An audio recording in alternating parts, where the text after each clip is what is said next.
What is it that you cling onto for safety?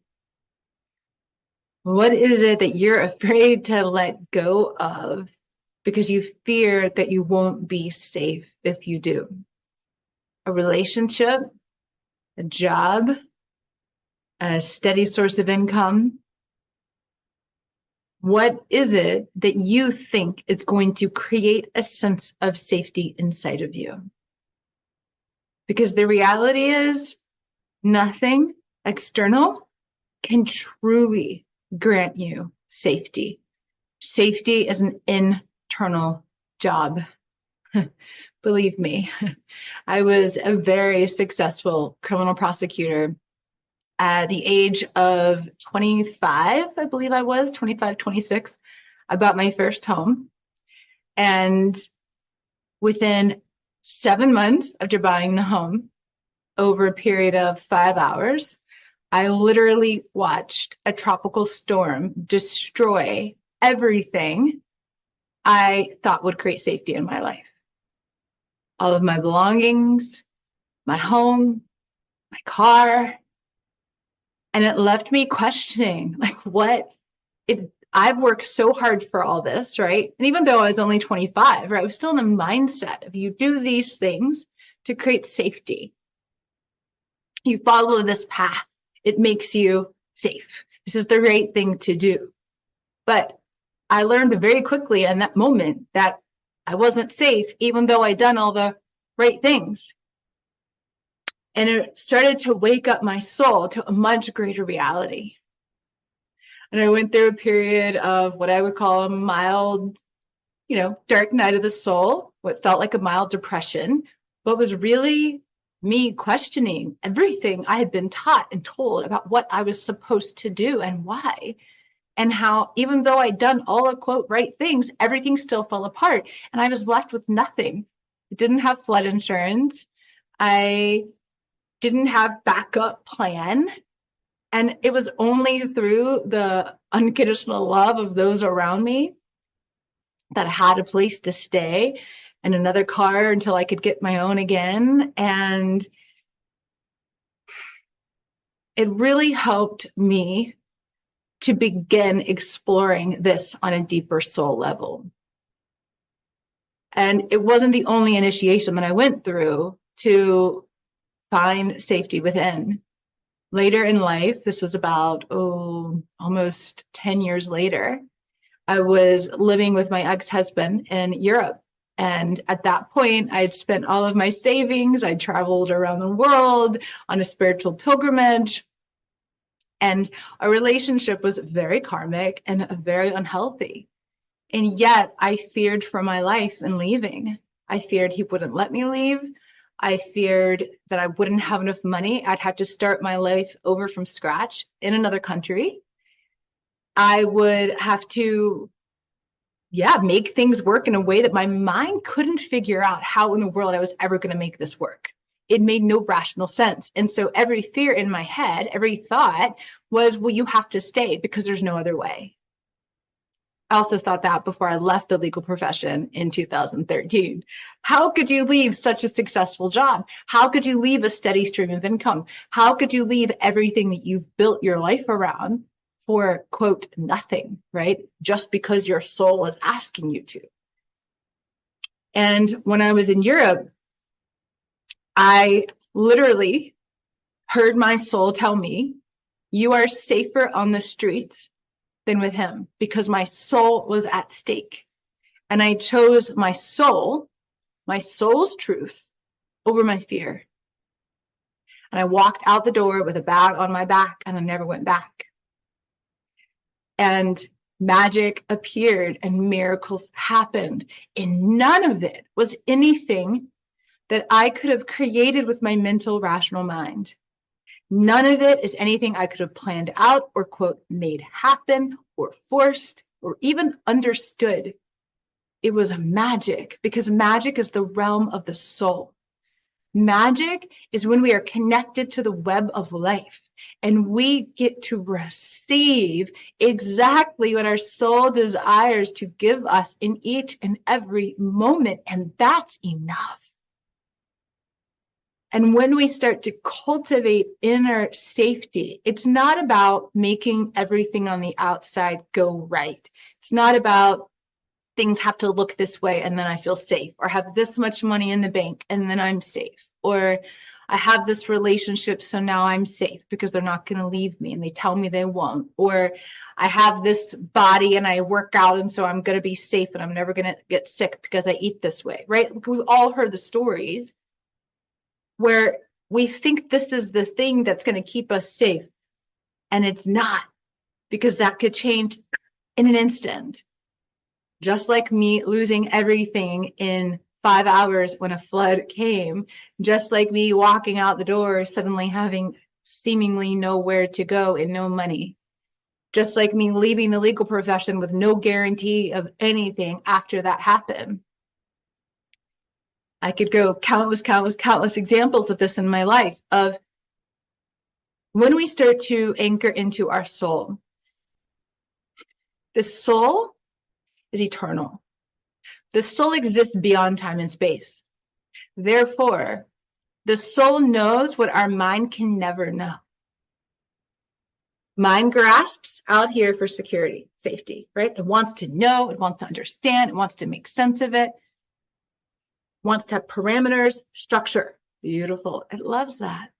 We don't have to completely deny that, but we get to align that to the ego. To the heart. Align that ego mind, grasping externally. That's what the ego is, grasp externally, and align it to the heart.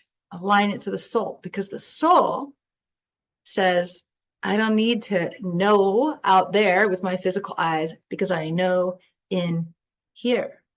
I know inside, and I trust my knowing even deeper. I trust that my soul is one with the divine, and all that is creates the foundation for magic, interconnection of all things, the divine in all things. And therefore, I can surrender into that and trust my soul to take care of me, trust my soul to provide for me. It's the same as saying to trust God, source, creator, universe, whatever terminology you use. It's just about finding safety in your inner being, finding safety in your connection to the divine that you are, anchoring into your divinity, anchoring into your interconnection with all of life, anchoring into the power of love, which is much stronger than your fears. And even though these words sound, right, simple, it is not a simple journey. I know, because even though this is our natural birthright, this connection with the divine that we are, to actually embody your divinity, to come into this level of knowing, that's already there. We can anchor into that. Maybe you already know what that feels like, but the work is to anchor into that as you release the beliefs, as you release the fears, as you release the patterns and habits that keep you outside of that. Which is another way of saying it's looking at all the ways your ego grasps for the external as you simultaneously anchor into the internal soul. It's an unfolding, it's a releasing, it's a transformative process that I am so honored to be able to guide people through, because I've walked this path, because I've lived this, because I've been through very intense initiations to be able to truly anchor that level of safety from within myself. And the more I do that, the safer I feel, no matter what is happening around me, no matter what is happening externally, no matter what anybody else is saying or doing. It's not at the denial of the reality of wars or violence or killing, or even the lack of safety we could perceive with our ego when another person doesn't like us or rejects us or abandons us or judges us. All of this, right, triggers the nervous system. It triggers the fear that we're not worthy, that we're not loved. all of that is the result of the denial of our divinity here and now in form. It is believing we are separate. It's believing we can be killed. It's believing that we're not eternal. It's believing that we're not invincible in that way. So how can we merge these two seeming extremes, right? Our humanity, our physicality, the vulnerability of our physicality with our divinity, with our eternal self, with our knowing that all is ultimately one in love, right? That's the journey of integrating your humanity with your divinity through the power of your heart. That's why in week 2 of Ecstatic Soul Embodiment, a group program that I have, we open the portal of the heart. It is one of the biggest things that we have to do. The first step is to activate your divine perception, which is related to your third eye, but it's the ability to see beyond the illusion of form. Then we open the heart, we create the capacity for love before we go deeper into the body, because it's where you connect with your soul's truth in and through your body. And so this is a process that I take my clients through an ecstatic soul embodiment, or whether we work together one-on-one or my other groups, of simultaneously, as I stated earlier, anchoring into this inner truth, discovering what it is, and then releasing all that is not that. And here's the thing, it doesn't work if you just do it mentally. When I first went on my spiritual pilgrimage to Europe, I had just begun to get into my body. And so much of my spiritual understanding was mental. I had these great concepts, I had started to expand my consciousness, but I didn't necessarily feel and embody that level of truth and power and divinity within me. And I'm incredibly passionate about helping you really embody it. Now, embodying it, what does that mean? Yes, you feel it in your body, begin to experience it in your body. You entrain your cells to vibrate at that knowing, at that frequency. You're connected to the wisdom of your soul in your body. But it also means that this isn't just theoretical. You actually take what's inside, your inner truth, your soul's knowing, and you do the work to align your thoughts, your beliefs, your feelings, your experiences, your choices, your words to this inner truth so that you live it. You experience it outside of you. If you think spirituality, you're missing the point. Spirituality is not just up here, out there. Spirituality is not a concept. Spirituality is not outside of you. Spirituality is something that you live and breathe and embody through your beingness, through how you show up, through the frequency that you hold and emanate. And so if you want to experience, right, true safety, that means you have to let go of clinging to this external thing to be that safety for you, to create that safety for you. I'm not saying it's easy. What I am saying is that if you are here on a path of ascension, if you are here because you want to experience freedom, if you are here because you want to know your true power, you want to be sovereign, you've got to do this work. Because you can't be any of those things until you learn how to source safety within. Can't. Believe me, I tried. I've seen other people try. It doesn't work.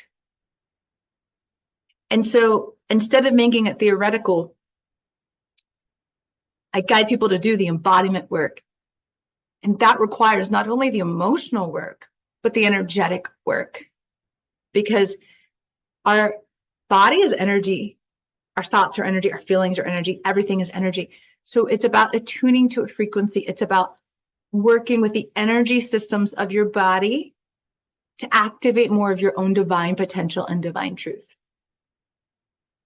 So mental, emotional, physical, and energetic.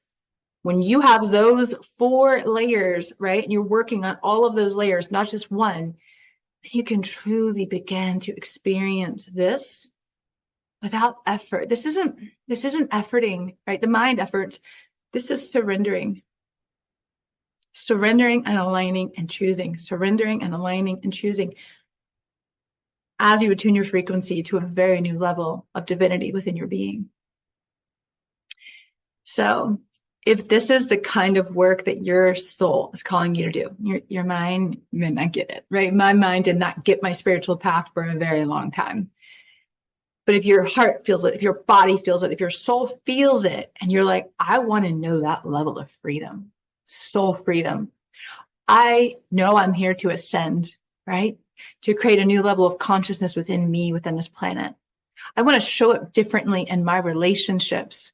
I want to give myself freedom to be me. I want to give them freedom to be them. I want to be able to say yes to my soul and not be beholden to these fears that are stopping me and leaving me in confusion and distress, right? And despair and anxiety because I don't know how to say yes to what I already know and want, right? If you want that, then I highly encourage you to join us for Ecstatic Soul Embodiment.